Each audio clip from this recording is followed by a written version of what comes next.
चलो मान लिया कि जो तुमने मेरे साथ किया वो मैं कबूल कर लूं, लेकिन जो तुमने दुआ के साथ किया, जो तुमने बच्चे के साथ किया, जो तुमने ज़ैनब के साथ किया, जो तुमने उन लोगों के साथ किया, उसका क्या असलान? दुआ के लिए किया सब मैंने। मैं उसे खोने से बहुत डरता था।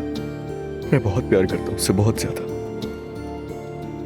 मैं तो सिर्फ इतना चाहता था कि मेरी बेटी और दुआ वापस आ जाए, वरना मैं इतना जालिम हरगिज नहीं हूं अंकल कि माँ बेटी को अलग कर दूं। मेरी बेटी मुझे हर चीज से ज्यादा अजीज है, मुझे मोहब्बत है उससे। लेकिन फिर जब दुआ की बात आती है मुझे कुछ समझ नहीं आता। जो कुछ किया सिर्फ उसे घर वापस लाने के लिए।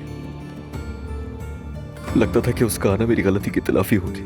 लेकिन अजलान, जब तुम चिल्ला रहे हो तो वो तुम्हें कैसे माफ करेगी? ऐसा किस दुनिया में होता है? अंकल मैं बहुत मुश्किल में हूं, मेरी मदद कीजिए।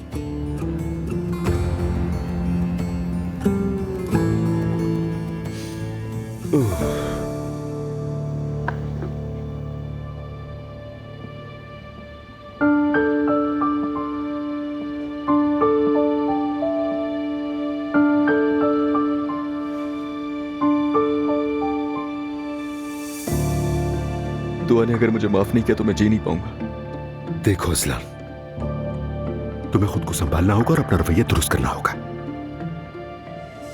अगर दुआ से सुलह करनी है तो इसी तरीके से करो, और ये कहना कि मैं तुम्हें तुम्हारी मां से नहीं मिलने दूंगा, ये बकवास बंद करो।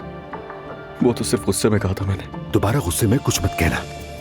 तुम्हें पता ही नहीं होता कि गुस्से में तुम्हारे मुंह से क्या निकल रहा है। आप बिल्कुल सही कह रहे हैं। कुछ नहीं कहूंगा मैं। आपने मुझे माफ किया या नहीं ये बताएं। बस जो हुआ सो हुआ। ठीक है ठीक है, बैठ जाओ। शुक्रिया अंकल, आपकी मेहरबानी। मैं जानता था।